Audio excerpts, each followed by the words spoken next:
A long time ago in a galaxy far, far away, a change in a leadership position at Disney's Star Wars division put the guy who likes to do movies back in place of the one who likes to do streaming shows, and so they turned what maybe should have been season 4 of The Mandalorian into a very truncated, squeezed together, but enjoyable film. We're talking about, of course, The Mandalorian and Grogu in 3D, and I have decided, like a Ryan George character, I'm going to start with very, very short, just like, if you want to know if this movie is for you. Frankly, it pretty much does come down to, do you like at least one thing about Star Wars? If yes, it's almost definitely in this. Like, there's one pretty notable thing, but I don't know. I probably don't even have to say it out loud. I'll start with at the start of the spoiler section, I'll say it. But yeah, other than just pretty much one thing, yeah, if you like at least one thing about Star Wars, that thing is almost definitely in this. And if that's enough for you, yeah, I wouldn't necessarily pay the extra for 3D. It was pretty flat. But yeah, you don't really need to have watched The Mandalorian up to the show up to this point. You pretty quickly get the gist of, and yeah, that's pretty much it. So I'm going to start the video with a spoiler-free review, at least for the movie. I might spoil Star Wars leading up to this movie, but not the movie itself. After that, I will verbally let you know when I enter the spoiler section, which I call the thought section, where I'm spoiling absolutely everything about the movie and not necessarily entirely in chronological order. The movie is rated PG-13, so will this video be? And yeah, like, I enjoyed my time with this. It's fine, yeah. So we're gonna do some YouTube video recommendations. So Just Gender After Dark, YouTube's double standard for keyword creators. James Woodall, Is It Ever Okay to Bury a Gay? The Antibot, No TikTok, You Can't Rich Right. Essence of Thoughts, We're Wrong About the Rates of Trans People. And some more news, The Peace President. All excellent videos. Better than this one is probably going to be. Now,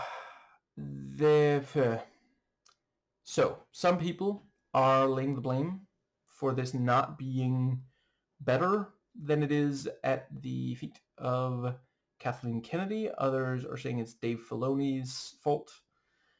And I mean, I certainly don't really agree with hating Kathleen Kennedy.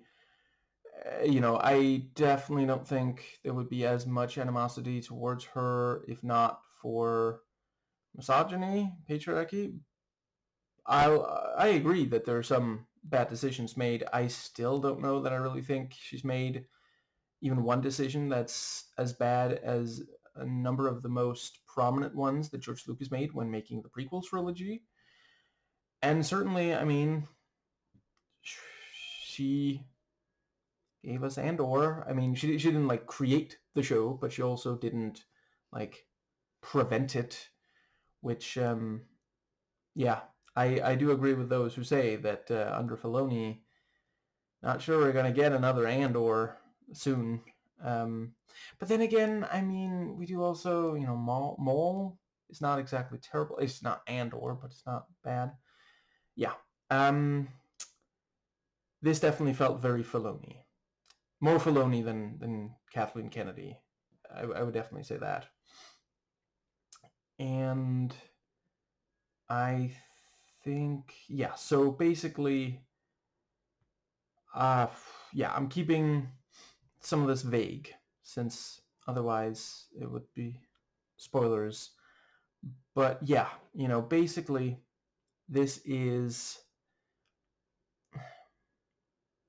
It feels like they took a bunch of episodes. I don't know if it's necessarily an entire season. Maybe it's like half a season or something. But I saw at least one person describe it as one long episode. I mean, I can see what they mean. I think I would say it's at least two, maybe three, maybe half a season. But yeah, like there's a number of parts of this movie where something will go by so fast that it really betrays the fact that this was originally longer. And you know yeah, I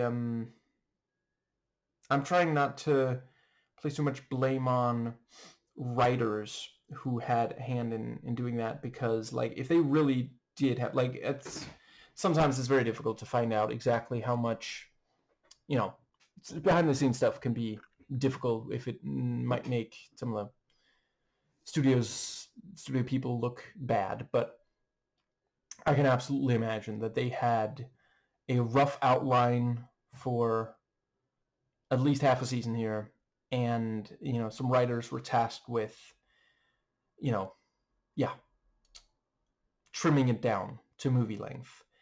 And I totally understand, having these, because like at the end of the day, I don't know what you would really cut of like plot points here. I mean, at that point, you just have too few plot points, and you have to really stretch those out. Like, you know, that is how we got the one season of Obi-Wan. That's worse in my opinion, for sure. Now, I think I they do a good job of bringing in some things that, in some ways this does get us, into a new phase for some of the major characters here. It doesn't feel like it's just, sometimes it can feel like, okay, this should just have been part of the earlier, you know. Right, I guess I should just briefly note, I did see at least one person say that when they do a movie to finish off a show, it rarely turns out well. I wish I could compare. I don't know that I've really watched... Is it really not any? Certainly not very many. Yeah, I don't know. I'm not sure I can really think of cases where... I don't know. I mean, do any of the... I watched those first 10, right? Star Trek movies, but I don't know that any of those count, really. So many years between TOS and then the TOS movies, and then with TNG, I don't know. I never really read it as, okay, this is supposed to finish off the story. It was more like, just, okay, let's do some big budget episodes, Anyway, and release them theatrically. I can absolutely imagine that it's a thing. Now, this does do a good job with setup and payoff. There were things that I wasn't sure, I didn't realize until I got the payoff that the other thing was a setup. That is something I feel like is a lot of recent stuff does well at that. And it can work really well. I do have a very strong fondness for a lot of older movies. I have watched movies from, I believe, every single decade that there's at least one feature film released from. Have I missed any? I need to look at that. Certainly, I mean, the oldest film I've watched is 115 years old by now. Wait, not quite that. 100 years at least. I try to... there's something I love from literally every single decade that I've watched of film. So 100 years back, all the way, every single decade, I am willing to acknowledge some of the older stuff, and it's because they didn't expect viewers to be able to keep up, but sometimes the setup would be like neon sign obvious, and I'm really appreciating that in recent stuff it's more this kind of subtle. Anyway, the tension and suspense is pretty good here. They like genuinely. It's not as good as the best episodes of the 3 seasons of the show, but I don't know that it's like. I wouldn't say that it's worse than it, and it certainly is better than some of the lesser ones. Now, yeah, I appreciated the psychological accuracy. There's at least one character that, it felt like they really put thought into who is this person, why are they like this, and I mean, I don't know that I would describe any aspect of this as particularly deep, but I appreciated what we got. And it definitely does feel true to the show. It neither tries to be, more like, considering how popular Grogu became. One could understand if they had decided, okay, everything is baby now, and they don't. There's still plenty of the badassness, grit, and such. And they also don't try to like go grimdark, even though, some of the most popular stuff on the show is when it gets dark. And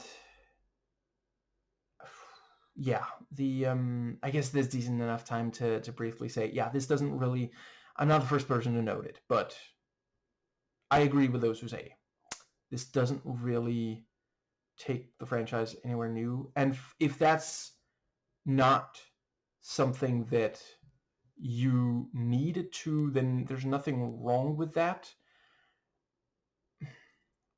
Please try not to be one of those people who say, who wants things to change? Well, then just watch old stuff then if you don't want anything to change. Can the rest of us maybe get stuff that evolves over time? Like, listen, if not for Andor, and I'm also still riding high off the, wasn't as challenging as Andor, but Darth Maul's Shadow Lord Season 1, but Andor especially, those 2 seasons really, and also, let's see, I guess I did rewatch every live-action Star Wars thing? Show. Not all the movies, because some of those, anyway, but the, so I just rewatched, earlier today, Acolyte. Love how much that tries to take us somewhere new. So we have gotten some stuff like that. I hope this is not going to be the norm from now on. Stuff that does not challenge. But I think the, let's see, I guess that does pretty much. Yeah, right. To be clear, I am not saying that this is bad because it's not challenging. I'm not saying it's bad really at all. And it's just not amazing. And, I think it's, of all the Star Wars movies I've watched, it might be the one that I am I've seen a number of people use the term mid, and I think that works well. It's, I'll probably rewatch it in about half a year or so, but, some people, I've already seen a number of people say that they're going to wait for its Disney Plus premiere. I don't think they're going to miss much. Our theater wasn't even packed, and I think, was it today or was it yesterday? It was very, it's close to the premiere date, certainly, that I watched it with a friend of mine. I don't know, half a dozen people in the entire room, maybe something like that, and there wasn't that much like, excitement. Uh, yeah, and yeah, I think this is probably the one where after watching it, I was the least thinking like, oh, I gotta watch that again. I can hardly wait those 6 months. For this, it's like, okay, 6 months. Maybe it'll be slightly more. I am gonna rewatch it. Now, that brings us to the level of detail, and there are definitely things here that I appreciate. We see things that I don't remember seeing before, at least on live action, and there are some conceptual details that I quite appreciated. Yeah, I guess I've more or less already said, but just to really underline, yeah, the tone is still, you've got the lone wolf and cub thing, you've got, Grogu being cute, you've got Mando being a badass. I'm not even sure they refer to him as Din Djarin in this, possibly because they worried that people would be confused if they don't know. Like, I actually kind of want to know. Let me know. Let me know in the comments section below. Was this the first Mandalorian thing you watched? And if so, did you feel like something was underexplained? Did you know there was a show? Did you choose not to watch that first? Yeah. Right, I guess, yeah. As per usual, yes, this could be the first Star Wars thing you watch. If you are watching this video and sitting there, going, what is this Stars War that you refer to? Yeah, this could absolutely be the first thing. You're not going to be lost. They're going to say just enough that you will be able to keep up. I don't necessarily think that was the best decisions as far as making something deeply compelling as cinema. Although I don't know if Scorsese would call this absolute cinema, even if he did reference that meme in this movie. But I also appreciate, like, yeah, not everyone will have watched the show. Not everyone has Disney Plus. Anyway, oh, right, just to, obviously, I'm not making excuses for Disney's wrongdoings. I am trying to praise what individuals made and that Disney happened to be in charge of. The problems with it I would lay mostly at the feet of people who have too much influence over Star Wars, whereas the good, I would say, largely comes down to incredibly talented artists working on it. Now, I guess that does pretty much... Yeah, so as far as nostalgia and fan service, greater threats than even the most powerful Sith. Yeah, present and accounted for.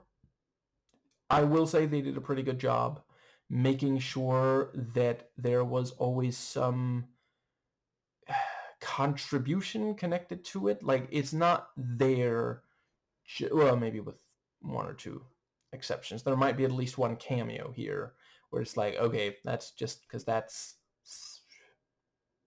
Yeah, that didn't need to be there. But yeah, when you see someone or something that you might be nostalgic for, if they appear in this, they're, by the end of this film, they will have brought something to the table. And I do really appreciate that. I'd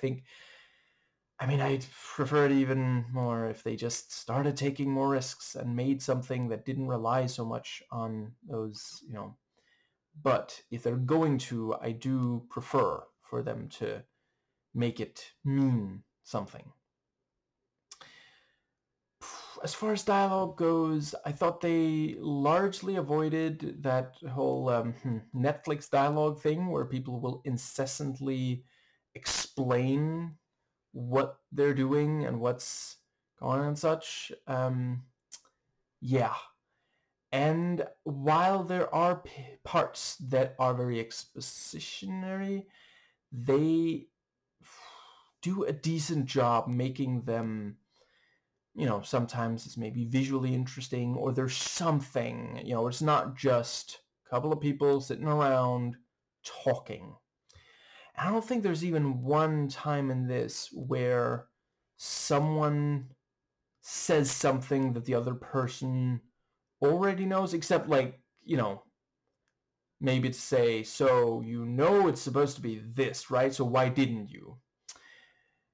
And yeah, as far as direction goes, by now I feel like we pretty much know what to expect. For some reason I can't remember his last name. John,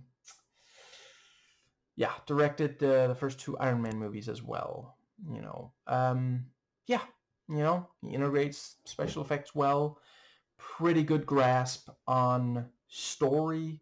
He tries to evoke emotion, and when the script allows for it, most of the time gets there, And I guess that may be also part of why I consider this more Filoni's felony than Kathleen's kerfuffle, because Kathleen Kennedy, because she didn't write this. She helped produce. She's listed as a producer, as is Filoni and John, but John and Filoni were part of writing it, and Kathleen Kennedy was not. Now, other than that, I'm not sure I have terribly much else to say. Have I already made it clear? It feels like it should be grander for a theatrical release.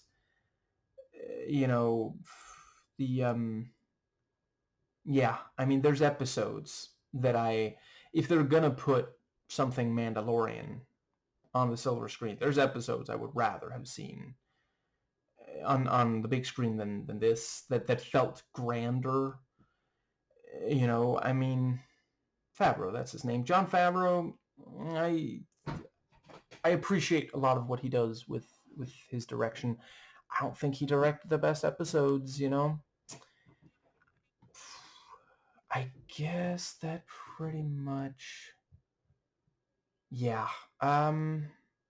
So the cinematography, tiny bit flat and kind of just, how the MCU has a house style, like this also, this feels a bit like that. And obviously, once again,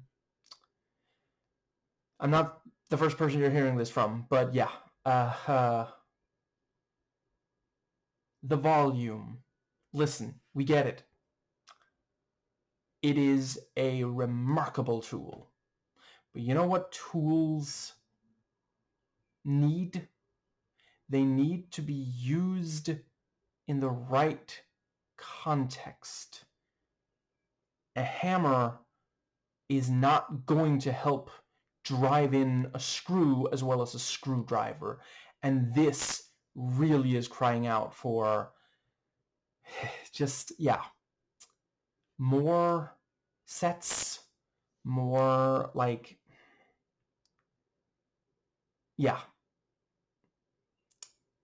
can't believe I'm blanking on the word, but yeah, some of it should probably have been shot more out in the open, and obviously there's going to be digital effects. It's Star Wars, but the volume should probably be turned back down by now. And there's not that much really amazing about the cinematography in general. So let me just briefly go through. Lensing felt pretty straightforward, just obvious choices. Same thing for angling. Camera movement, also, there's some fun. There's this bit where the camera follows during a chase, but that's also, we've seen that before. You gotta do something more with that if you're gonna really impress. The colors don't pop. This is Star Wars. Like, you could do almost anything visually. Yeah. I guess that does more or less cover the yeah. I think that brings us nicely to the editing. So yeah. I already mentioned that it's trimmed down to a very noticeable degree. I will say, at least there's not really, like, it doesn't feel like there's stuff cut out that really needed to be there, which, like, these days, that's not a guarantee. Morbius, Batman v Superman, theatrical cut of Justice League. Not that I like the Snyder cut that much better. Or, yeah, I didn't like the Snyder cut better. Whatever. I did like 4 hours talking about that, so not going to restate that here. But, yeah, that is something, at least. Yeah, actually, I'm not sure I can think of a Disney thing that I've watched anytime recently that did actually cut something out that really should have been in the actual movie or show. I guess an argument could be made for something in Hawkeye, but I think I might have talked about that in some other video, and it's a spoiler, so it's not going to be here. Yeah. So, I wish I could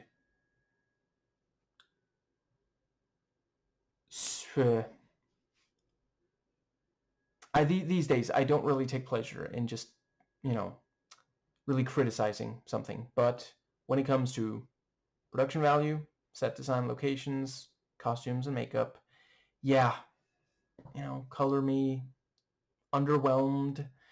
I do appreciate that they definitely try to still make these things, like, communicate things about characters. And there was some of that absolutely worked. Now, yeah, I would definitely say there's talent on display. It feels like just, I mean, yeah, when we talk MCU, I also don't think Jon Favreau is the one who got the most out of the, yeah, there are aspects of Iron Man 3 that I think is much, much better than the first two Iron Man movies, But then, that is also something I did want to briefly, that first Iron Man movie, there's definitely some striking visuals. So, yeah.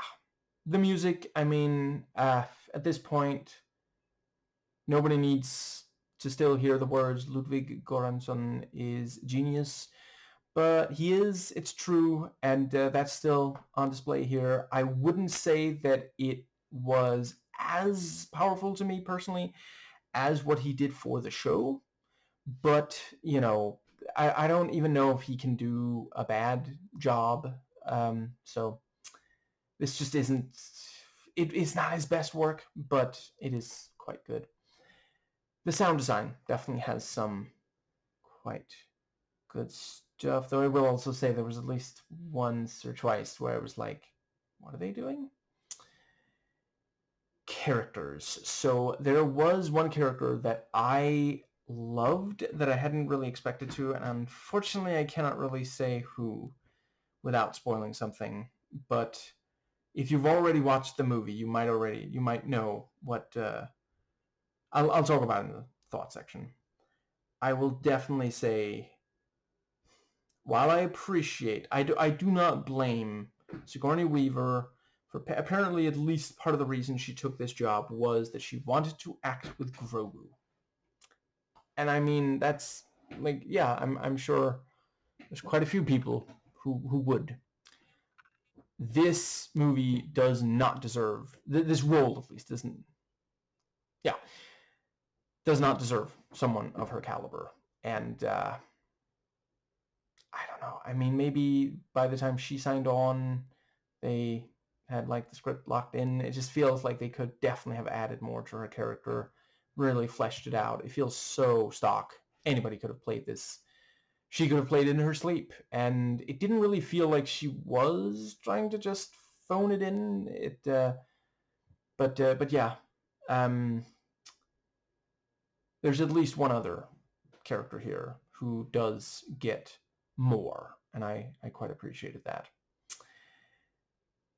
This tries to grow Grogu and Mando at least some, and yeah, it works reasonably. I think the yeah, it's good to see. Is that a spoiler? I guess I'll. There was at least one face here that I was quite happy to see again. Yeah, the acting. There's not really anyone who feels like just bad or anything. Um, let's see. Yeah, I guess that's arguably a spoiler. I'll put it early in the thoughts section, who I especially appreciated. So yeah, the pacing, very uneven. If I had to guess, I would say there was probably at least one episode. If this had been maybe half a season, I think there would have been an episode leading up to the opening of this movie. And yeah.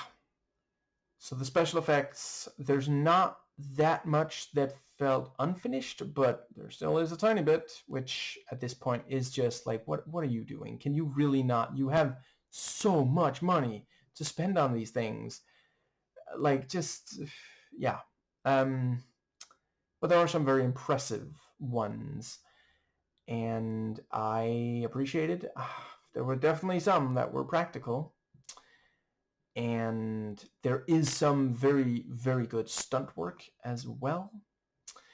And yeah, like, the action works pretty well. There's, I'm not sure I would say that any action scene was bad. They were not all equally great, but none of them are like below average, in my opinion. And the number of ones that really reminded me of other Star Wars live action, it wasn't zero, which would have been great, but it was also not that high overall. And yeah, there's pretty good variety too. Like, they make good use of how many different things you can do in Star Wars as far as action goes. And yeah, it also delivers on the kind of otherworldly elements, not as much as other Star Wars, but it also doesn't feel like, oh, this could just be set in our world and nothing would be different, Like, that kind of thing can work, but I don't think it would have here.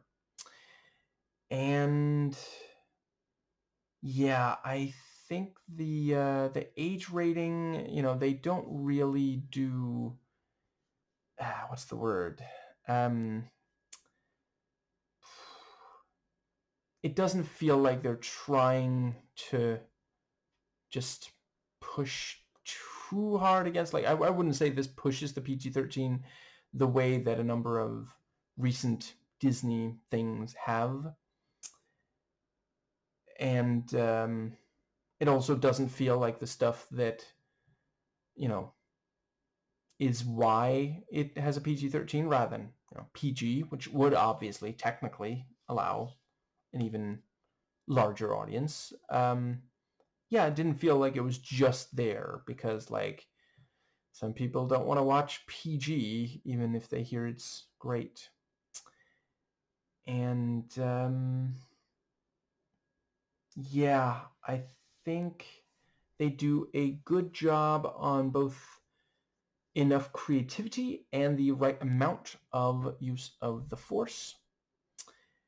And apparently there is no post-credits. At least that's what Google said, so I did not stay to find out. And finally, that brings us to the rating. And yeah, it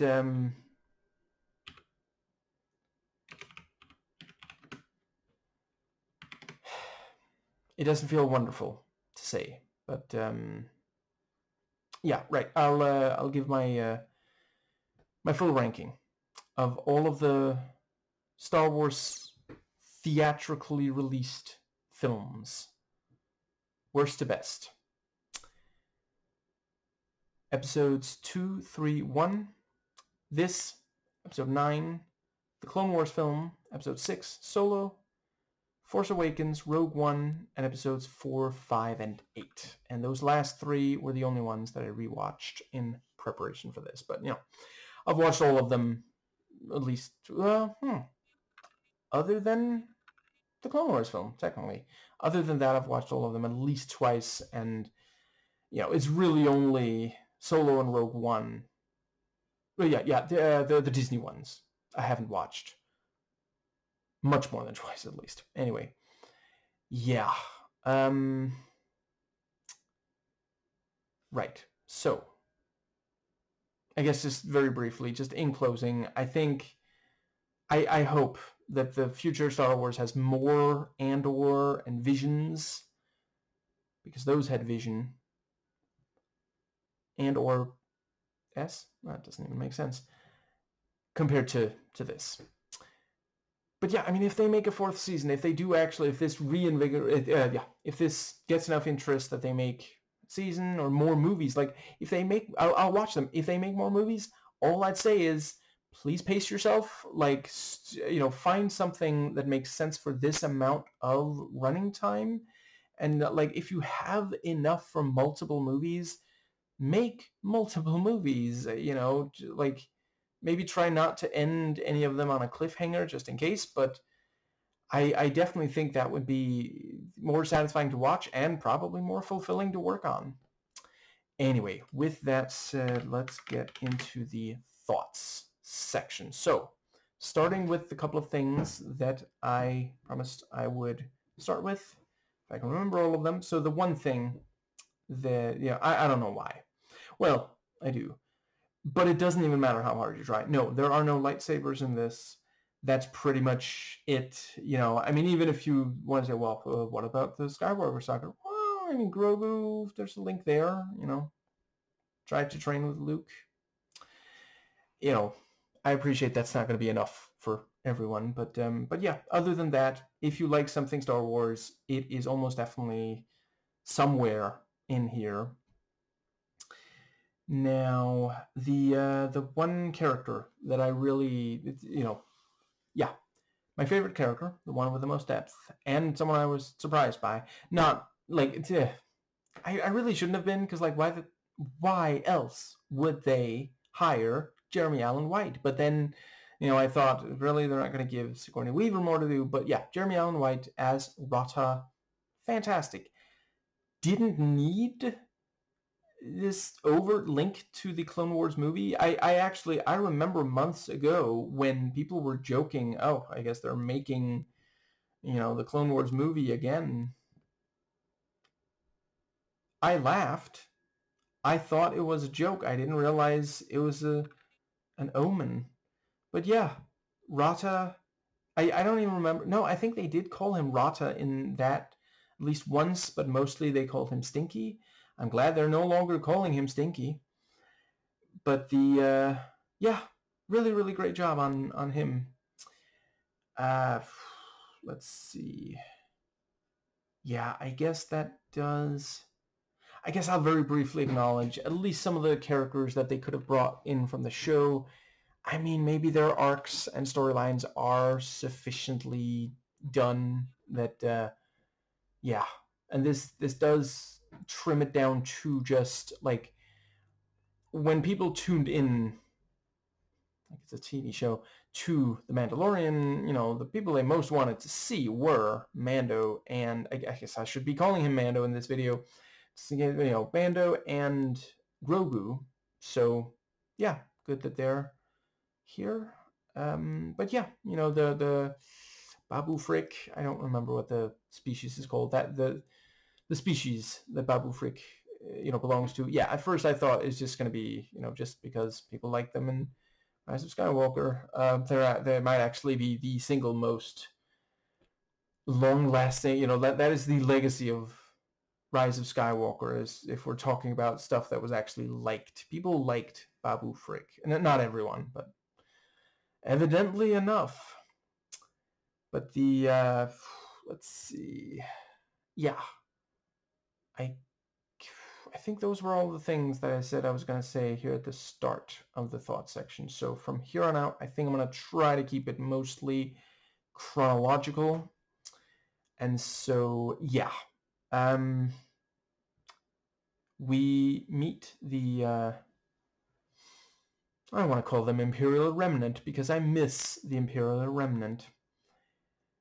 Yeah.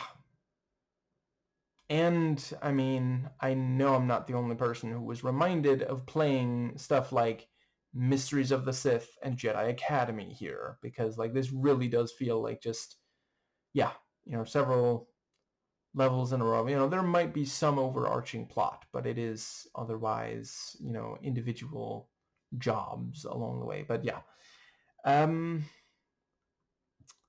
it's very cliche of a scene, but they, it gets the job done. Like, we immediately hate this guy. He insists that they say "Long live the Empire." None of them are particularly happy about that. And, he increases the protection money, and then it's pointed out, but, we're actually operating at a loss right now. And then he shoots the guy and accuses him of, after accusing him of saying that he doesn't do enough to protect them.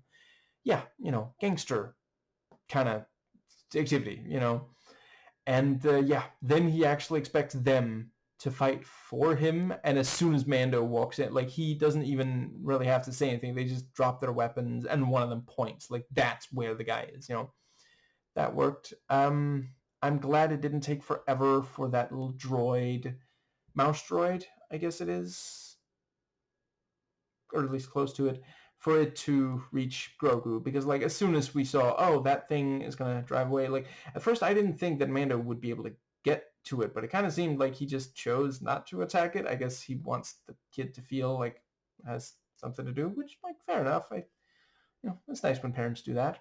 But yeah, like, who didn't know that before it reached reinforcements, it was going to run into Grogu? Thankfully not, like, literally, because I don't know how brittle his bones are. And yeah, it's feels like the opening to a season of Mando. He's being a badass, and we get a little bit of new, status quo setup kind of thing. And yeah, it was very cool. Like, I am on the record as being very fond of the AT-ATs. Yes, fine, I'll say it like that. And yeah, it was very cool seeing, and it's one of those things, like, this could so easily have felt like just a retread of Hoth, but they did just enough to make it distinct, because we do have the male protagonist vessel being crushed underfoot, and he has to get out of there, but other than that, it felt different enough. The bit with the when he opens the door and then starts shooting, that felt like let's see, I think it's maybe season 2 when various Mandalorians, not only Mando, there's this ship that yeah, and it's, isn't that when Bo-Katan asks where Gideon is, maybe, or was it? No, I do not remember anymore. But yeah, they ask, where is this person, And let's see. Yeah, I quite liked hoisted by his own petard kind of thing. He's shot down by the cannons. He left operational because he's, in such a hurry to escape Mando. And it was a little funny, Grogu banging on the helmet, banging on about, the thermal detonators. Well, I guess, are they thermal detonators? The grenades, at least. And Mando being like, I know.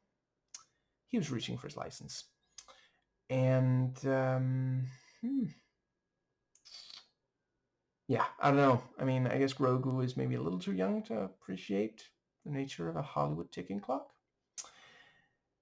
But yeah, and Zeb, I appreciated how similar Zeb was to Rebels. He felt a tiny bit too toned down last time we saw him in live action, which at this point I don't even remember exactly what show that was on. Pretty sure it wasn't Ahsoka, because we were all like, why isn't he on Ahsoka? But they were saving him for this, I guess, for Mando, which I respect that. I appreciate that they,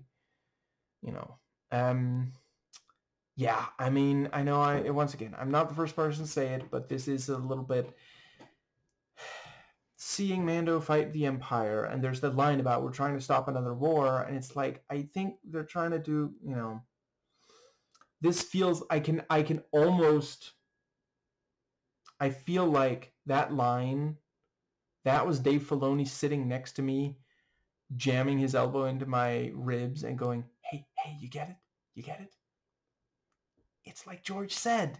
It's like poetry, it rhymes. I get it. I do. I just don't think that it's that interesting. I would rather, others have noted, it felt like a spoiler, so I'm only saying it now, but others have noted pretty low stakes. And listen, I'll need it to be the future of the galaxy. I'm not saying every of the best episodes of the Mando show was that, but have it emotional then, because that's what I think all the best ones, they had one of those two, sometimes both. This one doesn't really have either. They make a valiant effort with Rada, and most of the Rada stuff worked for me, but it just wasn't quite as, yeah. Yeah. Now, I think that does bring us to... Yeah, I appreciate this idea that he is, valiantly attempting to prevent another war. He's specifically trying to stop, Imperial Remnant. And that is new. He used to take, there didn't used to be very many jobs he would turn down. And for what? And, yeah, I think that does bring us to the new Razor Crest, and that really felt so Filoni, so Filonious. We get it. It was popular. I loved it. I believe I said that I loved it in at least some of my videos on that show. But you know what? You moved on. I wasn't the biggest fan of the Starfighter, but just give him a third one. Don't bring back the first one just because it was popular. Like, it feels desperate for our approval, and I'm not saying it ruins the movie. I just realized I forgot to give it a rating. Crap. Okay, I guess I'll put it here then. I rate this 7, Mando adventures that should have been fleshed out of 10. And I stand by what I said several seconds ago. Yeah, I think that might actually... Yeah. Let's see. So, in this, we have a Grogu who has reached the stage of childhood where he is simultaneously able to carry out a plan that Mando has laid out for him. Like, he genuinely is, invaluable. He stops the reinforcements. We saw how close it got. Like, if Mando had had to deal with reinforcements, at least one of them would have ended up hurt. But at the same time, Grogu still can't stop pressing buttons. Now, whether this is a stage of childhood development that exists in the real world or only in Hollywood productions. I don't know. I don't know enough about that to speak on it. I will say I think the thing with Buttons really felt like just like, oh, remember this? Remember this? You like that on the show? Yes, I did. I really did. But this is a new thing. I mean, I think it would be better if it was more of a new thing, you know. And I guess that does pretty much... It is a tiny bit funny to me that by the end of this movie, so many of the people that Boba Fett spared on his show are now dead. You know, he didn't kill there was that young woman, I think it was Jennifer Beals playing her, who, you know, there was perhaps a tiny bit of conflict. You know, she ended up dead on that show. By the end, I cannot believe I'm blanking on her name. I would have loved seeing her. I didn't mind that we didn't see Boba Fett. I think I'm okay with not seeing Boba Fett for a little while. I'm sorry. I really think they made some major mistakes on that show. But once again, I've done videos on it already. But his Fennec Shand, that's her name. You know, she killed some of the... was it the Pikes maybe by the end of that, and now the twins are also dead by the end of this movie. I mean, anyway, I guess that pretty much... I will say I found it amusing, amuse-bouching, when Grogu was already loving the Razor Crest before Mando had decided. I figured that probably hit different for parents. They were probably like, yep, that's so true, you know. And yeah, I guess there's at least one more thing that I really wanted to make sure to say about this part. I guess I'll just briefly note, I think they did a good job toning down, you know, they did on Ahsoka as well, toning down Rebels characters just enough. I think on Rebels they might have gone a tiny bit too far. Some of them ended up almost no personality. Zeb, not as much screen time as, you know, one might have guessed, but when he was there, his personality would shine through, albeit he is toned down. There's no way to... in live action, I don't think they can make the show's version of Zeb quite work. Now, I think that does bring us to... yeah, so, you know, he does accept the job even though he doesn't want to work for Hutts. And so we are doing a little bit more of the moral gray, but then by the end of this movie, I almost said this episode, it's been resolved because the Hutts are dead and everything is good again. And I don't think Filoni's idea of how to... like, I don't think that works as well with this sort of thing as I appreciate. I think that a lot of the time it worked well on his animated shows, you know. Now, let's see. So yeah, he goes to the Hutts, and I don't love that they had... I think it's maybe mostly the inconsistency. It was so some of the time they do speak Huttese, and other times they speak Galactic Basic, or, you know, to us it sounds like English because of Universal Translator, of course. Yeah, like, I don't know. I am fond of when Star Wars has different species sometimes speak very different languages from each other, because it just makes it feel like a more fully realized world. There's so many, you know, sci-fi and fantasy stories out there, and other... I can never remember if it's called Weird West or Weird Western, as Star Wars technically is. But I do appreciate that it definitely, for Rata, it worked very well. That... I forget if it's all the time, but at least most of the time he spoke Galactic Basic, especially when it was to, for example, Mando and such. I think maybe he spoke a little bit Huttese to the twins, but yeah, I think that... yeah, there's not that much to say about... I don't remember seeing it in live action before. I forget if we maybe saw it in at least one of the animated shows, but seeing, I don't remember what they call it, but the homeworld of the Hutts, the way that it's so biological, and meanwhile they have these droids protecting them, and so we have, some prequel era droids, but they're, the designs are changed enough that they can sell new toys of them. Yeah, I thought that, probably more marketing than creative decision, but I didn't hate it. And yeah, so they sent him out to retrieve their nephew, and yeah, not the first time that I see Scorsese act, and it's still,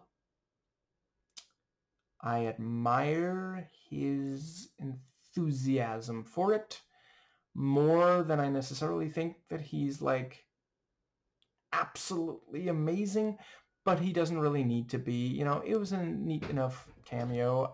He did the meme. I liked it when he did the meme, and yeah, he was perfectly fine. I was less distracted by his acting than, yet again, the appearance of Dave Filoni. Like, we get it. You're a fanboy.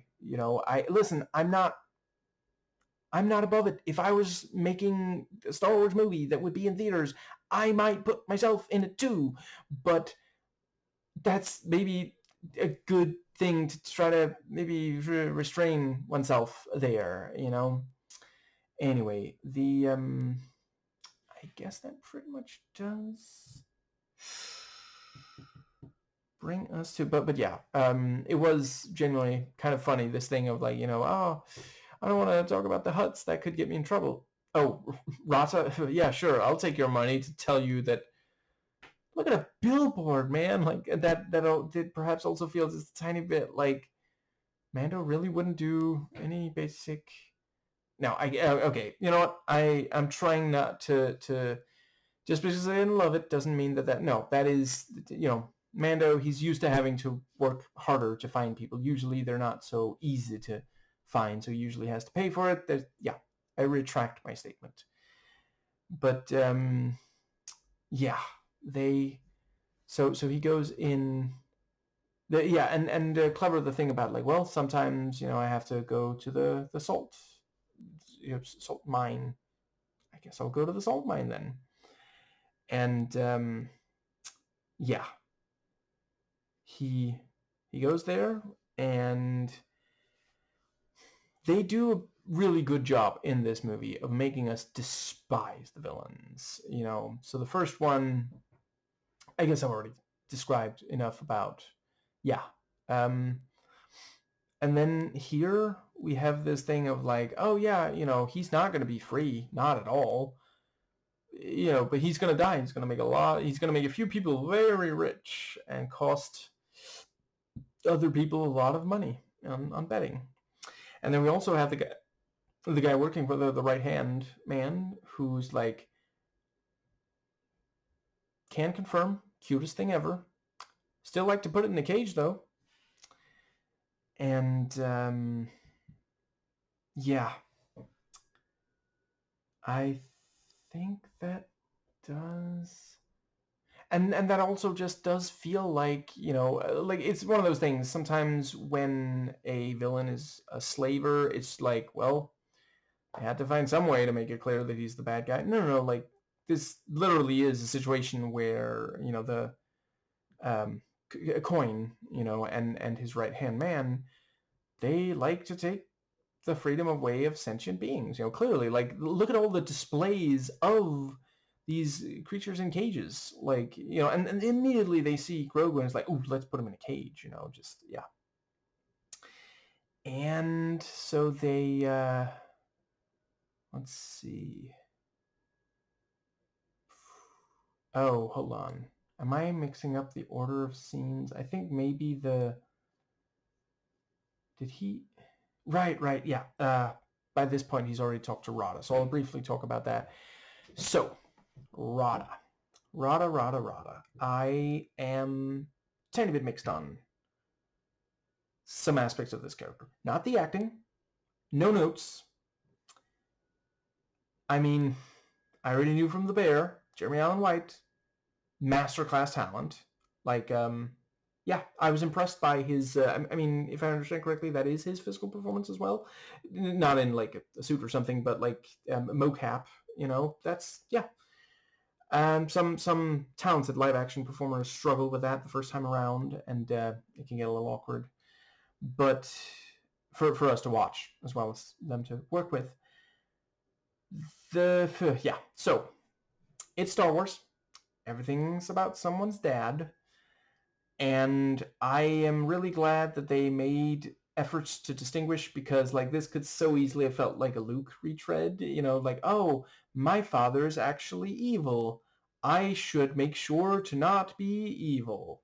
And I am willing to use violence, but I also want to not, you know, cross too far into, you know, yeah, that they did a good job on that. I definitely, Rada might be the best part of the movie, not just the best character to me.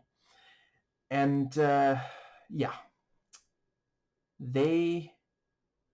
I really appreciate how Star Wars, not exclusively, wish it was, but recently they've definitely made efforts to try to undo how, you know, for a while in Star Wars, if you saw a certain species, that species was either good or evil, and it's this horrible idea of like genetic good or genetic evil, which I understand why Lucas put in the original trilogy, because they're not really meant to, it's not a one-to-one. You know, he's obviously not saying, you know, well, certain groups, they're just plain evil. It's just, it's a trope within certain stories, and he's doing a bunch of different tropes from different stories, you know. I'm not saying it's necessarily a problem for the original trilogy, but by now, we really gotta challenge the notion. So great to see. I believe this is the first good Hutt we've seen. So yeah.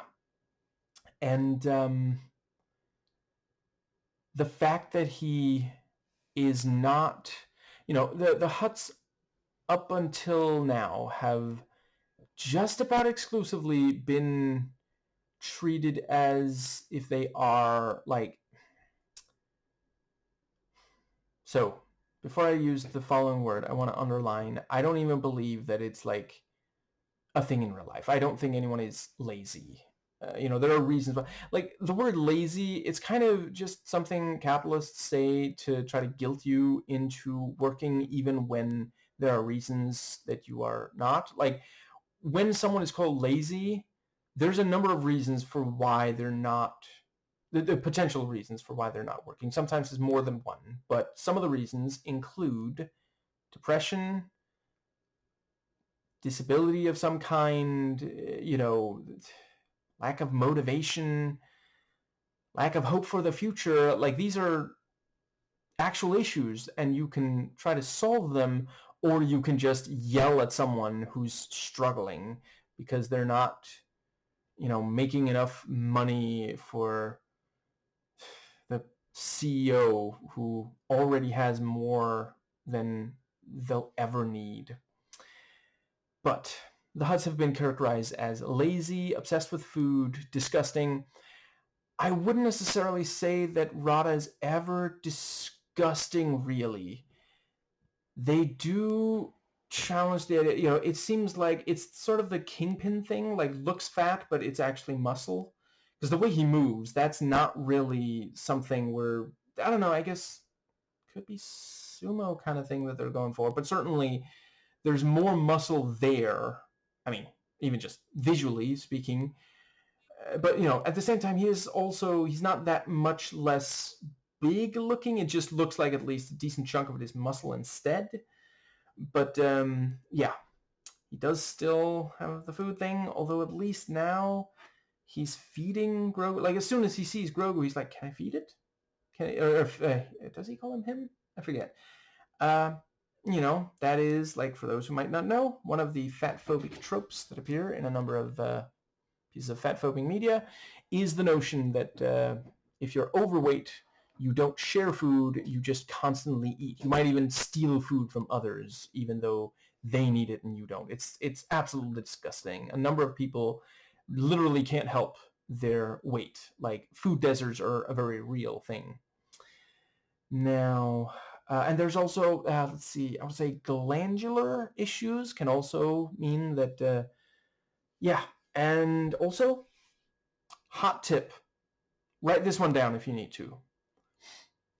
If you don't like that some people are overweight, don't mock an overweight person in a gym. Because, like, at that point, you're literally just saying that you don't want to be near them. Like, they're literally doing the thing that you're saying they should be doing.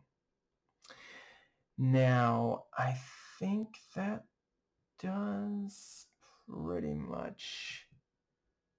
I don't know, do I have to say it? I guess I'll briefly say it. Obviously, what I just said, I'm not saying that applies to every single fat-phobic person.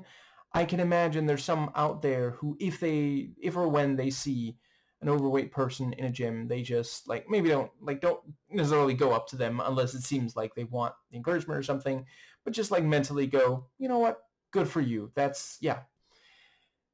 Anyway, I think that does pretty much bring us to, but yeah, I really appreciated the way that Rada, he wants to be better. He doesn't want than Jabba was. He doesn't want to be seen as the son of Jabba. And, like, rather than being racist about Hutts, this one actually, explores the racism. Because, like, yeah, at the end of the day, when they think he's about to die, they cheer for his death. He thought he was popular. He thought they liked him. And, Mando says, fighting isn't a sport. It's a last resort. Wonderful. Absolutely right. And that also feels like maybe some character development. I don't remember him being quite that... Like, on the show, he didn't really... I guess he did. Yeah, he never really shies away from it. I feel like there were times on the show where he didn't need to get physically violent, but he still did. So this does feel like he's gotten a bit away from that. It might also be a thing of, like, if kids are going to be watching this, they don't want parents to be like, you're teaching my child to, Anyway, I guess I'll just very briefly note, was a tiny bit surprised. Not really a major droid character. I guess maybe the bounty hunter is the droid. That's probably the most prominent droid, and they didn't really make them comic relief. Like, frequently, that is... Come to think of it, I guess maybe the Babu Frick species and Grogu, that they're probably the comic relief. But yeah, and I do appreciate it. It's not like Mando the show had a lot. It necessarily always had, like, prominent droid. It's just this is the first movie. Well, wait, did the right now forget about the Clone Wars movie, but the rest of them certainly. All the other live action movies have at least one really prominent droid character per movie. And frequently there's at least some comic relief with them.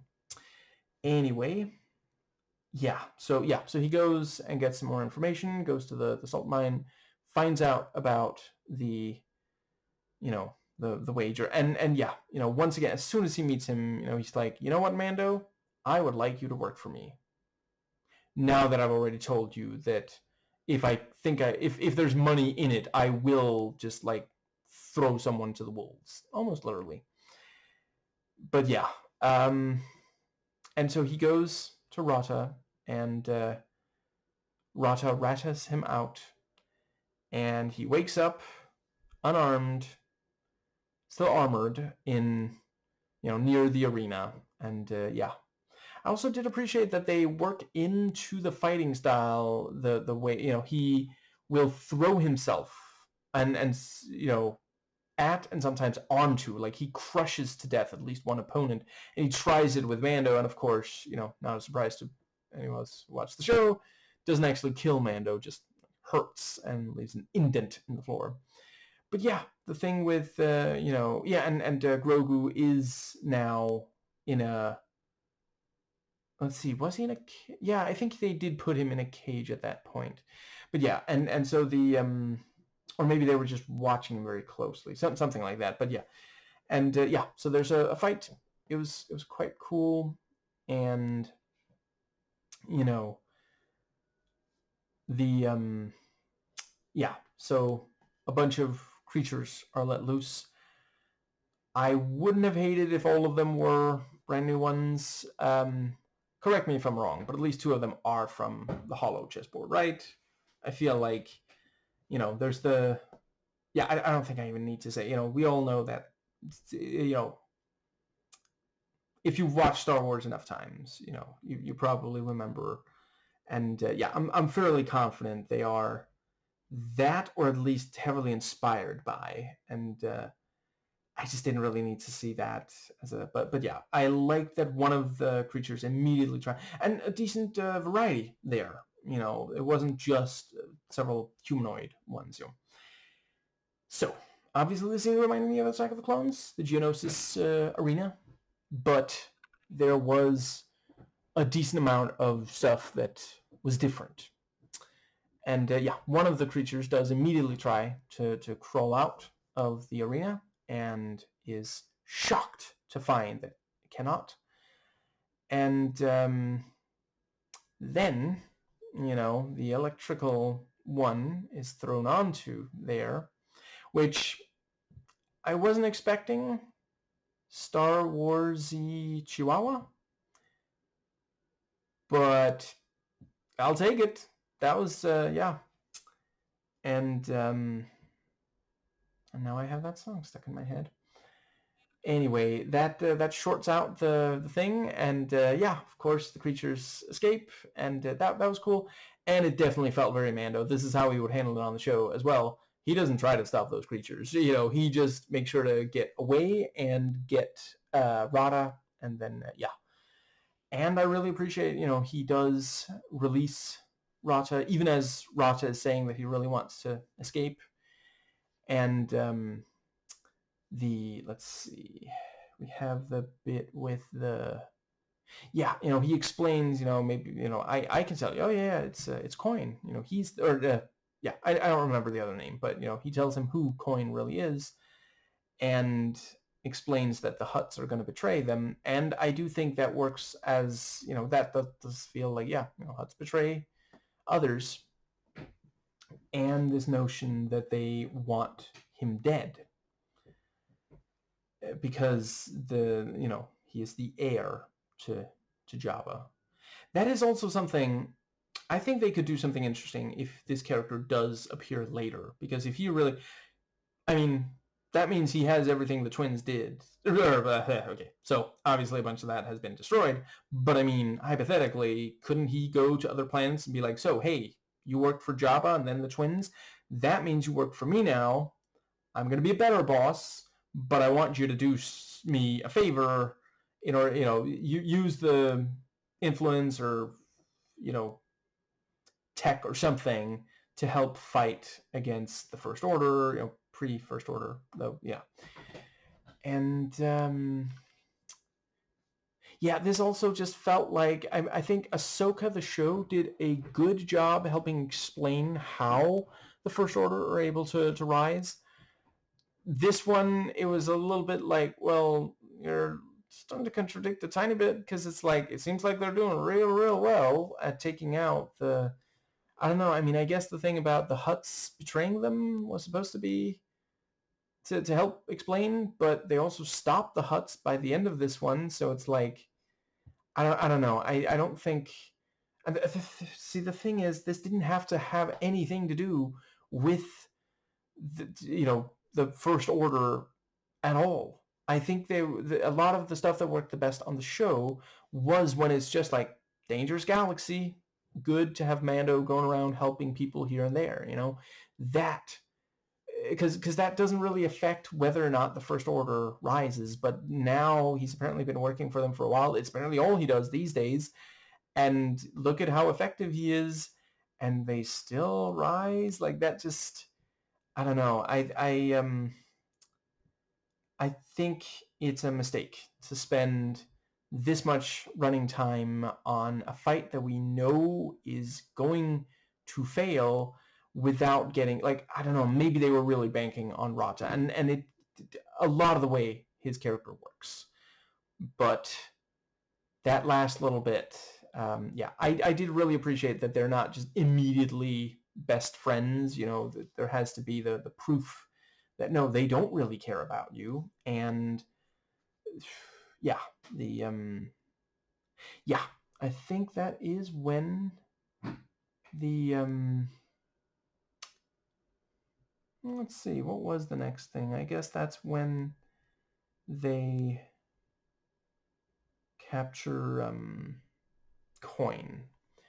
And yeah, it was a good, that also felt like it would have been, you know, I think they would have spent an entire episode capturing him, maybe also an episode running away from having captured him. And yeah, that's when we have the, you know, supposed payoff to the, you know, button pushing, and it's like, okay, I mean, listen, I get it. I get that the child would be, because like, oh, fireworks, you know, but it's just, in that case, maybe we don't need to still be doing the fact that Grogu can't help but push buttons. I don't know. Okay, you know what? I'm gonna just briefly note. To me, it felt a little weird that Grogu is able to focus enough that he's ready for the mouse droid, but he also still compulsively pushes buttons. I don't know. It just listen. I have unmedicated ADHD. Sometimes I can hyper focus on one thing, and other times I'm super distracted by something else. Even I felt like this was pushing it a tiny bit. Maybe also because like by the end there's not really a like oh, I guess, okay, no, yeah, I think the resolution to that entire thing is supposed to be that when it comes to Mando being injured, that's when Grogu never loses focus. And if that scene had not gone on for ages, I think that would have worked. And that's also, like, I guess maybe in an episode it would have worked fine. It really ground the pacing of the movie to a halt, and it felt really desperate. Like, I think the reason it's in the movie, because it doesn't need to be there. I'm sorry, it really doesn't. Like, you could so easily have just had him recover almost immediately. That's what I thought would happen as soon as Grogu used the Force healing on him, you know, but instead, yeah, they just spend, I mean, I don't even think it was that much running time, but it just felt like it went on forever, you know. I think they were hoping that a bunch of people, and maybe they will, that there will be a bunch of social media posts of like, you know, oh, I was so relieved when Mando didn't die. I hope this means we're getting another season or a movie, or, you know, and it just feels cheap, you know. I think if you're gonna do, I don't mind the idea of this kind of tension, and then, oh, thank goodness the person survived. Do it with Rada. Like, I actually did think that they were maybe gonna do it with Rada, and then maybe they were trying to do it. I don't know. If that had been the only one, if we didn't have it with Mando, I think it would have hit really hard, because I really did care about Rada. If there's one thing from this movie that shows up later in anything else Star Wars, I think I want it to be Rada. I'm okay with not seeing more Grogu and Mando, especially if they can't come up with something that's gonna be more powerful than this, you know. But Rada, like, give him a miniseries or a movie of his own, or multiple, or something. Anyway, I think that pretty much, yeah. So he returns to the New Republic, and you know, gives them Coin. And as pointed out, we were actually trying to build a relationship with the Hutts, and they're gonna really be annoyed with us because of this, you know, and this kind of thing of, because like sometimes people have had to, sometimes still today, you know, if you want to stop something awful, you may have to work with someone that's like the lesser of the evils, and yeah, sometimes they'll betray you, and that, yeah, I thought that worked as yeah.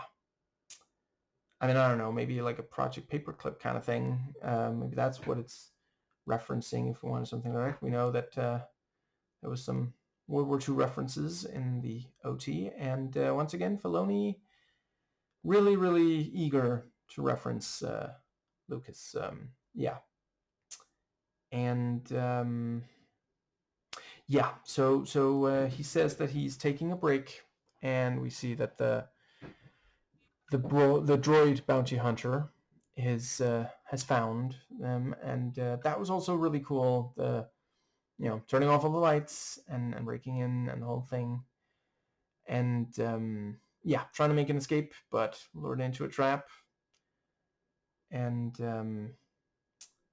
I guess that pretty much covers the yeah. So he's brought to the huts, and the helmet is removed, and he points out that there's one solution to the shaming, and I think that right. I also appreciated that we hate them from right away because they implicitly threaten Grogu, and even before we see that they for sure are still villains. I mean, we knew from Book of Boba Fett, but still. And I guess, does that pretty much mean? Yeah, I think that is when we get the yeah. So they try to execute him, and yeah, the scene. I think they did just enough to make it distinct from the Rancor, because obviously that is what those huts, they sure do love dropping people into dangerous pits, don't they? And yeah, Mando immediately is like, I'm sorry, Sebastian, I'm going to have to disagree with you. I do not think everything's better down where it's wetter, under the sea. Although apparently Pedro Pascal loves the water. So that's great. That's, yeah. And yeah, we have the bite that he's going to be slowly poisoned by.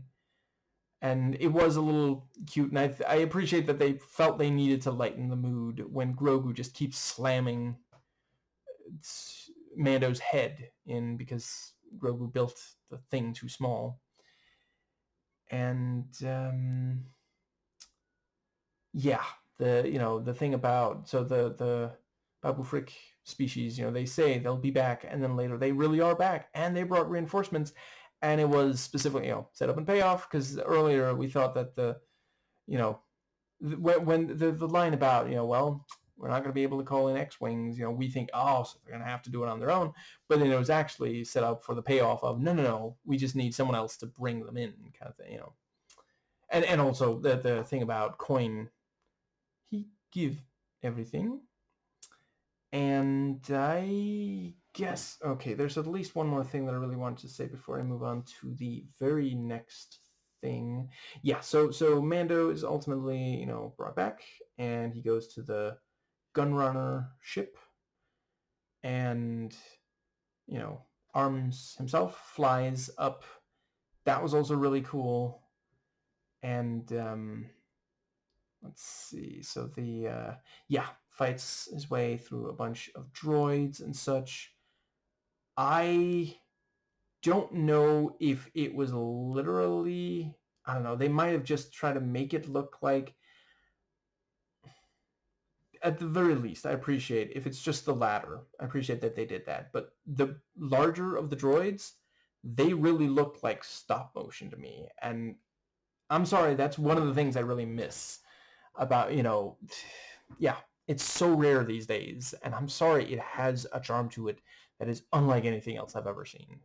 Animation generally is fantastic. There's so much you can do with it. I've always thought, I understand why it fell out of favor, because before computers smoothing it out, it never looked completely photorealistic. I'm willing to acknowledge that. I don't think I've ever seen stop motion effects that didn't have a slightly otherworldly quality to them, which, they work well for, what are those called? Wallace and Gromit. They're kind of supposed to be a little bit off. They play into it. But there's just something about seeing it, just, yeah. And I think the yeah, the part where he's got like his back to the wall and it's like, how is he possibly going to be able to get out of this? And the X-Wings come in and he says, I'll be out of there, just fire on my location, my position. And I think that does pretty much, yeah, it was neat seeing. I'm afraid I forget his name, but, he's appeared in a couple of these. Actually, now that I think about it, I forget if it's more than one show, but he was definitely on the Mandalorian show. But, yeah, the Rebel pilot, New Republic pilot, rather, somewhat friendly with Mando. Nice to see him again. Never going to turn that down. And I guess that does pretty much cover. I will say I was a tiny bit reminded of one of the goofier parts of a very goofy movie. Not the Disney one, but Gremlins 2, when yeah, I don't think I'm going to say exactly which part. If you've watched Gremlins 2, you're going to know momentarily what scene I'm talking about. But when Grogu was like readying for combat, and yeah, near the end, but they played it straight enough that it worked here, in my opinion. I know there was at least one more thing. Let's see. So we have the, yeah, I am probably not qualified to speak on it, so I won't. I will merely note that what we're seeing with the 3 Hutts is an abuse survivor physically fighting his abusers, and it does end with them dying, which is a choice. That is a choice. And yeah, for those who don't already know, I try to say it whenever I feel it's relevant, at least once per video. In real life, I'm opposed to violence as anything other than an absolute last resort. I'm not saying it's never necessary. World War II, stopping the Nazis, needed to use violence. Stonewall shouldn't have needed to happen, but it did. I am absolutely not advocating for, obviously not abuse, but I'm also not saying that if someone has been abused, that they should physically attack someone who has abused them. That's also really unfortunate. That there should be resources. The person being abused should get help so that they are not trapped in that situation. I don't know how I feel about depicting an abuse survivor, yeah, in this way, in this scene. Yeah, I don't know. I understand what they're going for, and I do appreciate, like, it does feel like a Mando kind of thing, I don't know. I guess if I absolutely have to, right now, I would say I don't think something like that should be played for easy catharsis as it is here. If you're gonna have something like that in a piece of media, you should be exploring, because, like, I'm sorry, realistically, the person who's been the abuse survivor after this probably feels at least very conflicted about it. Statistically speaking, revenge rarely offers the catharsis we think it will.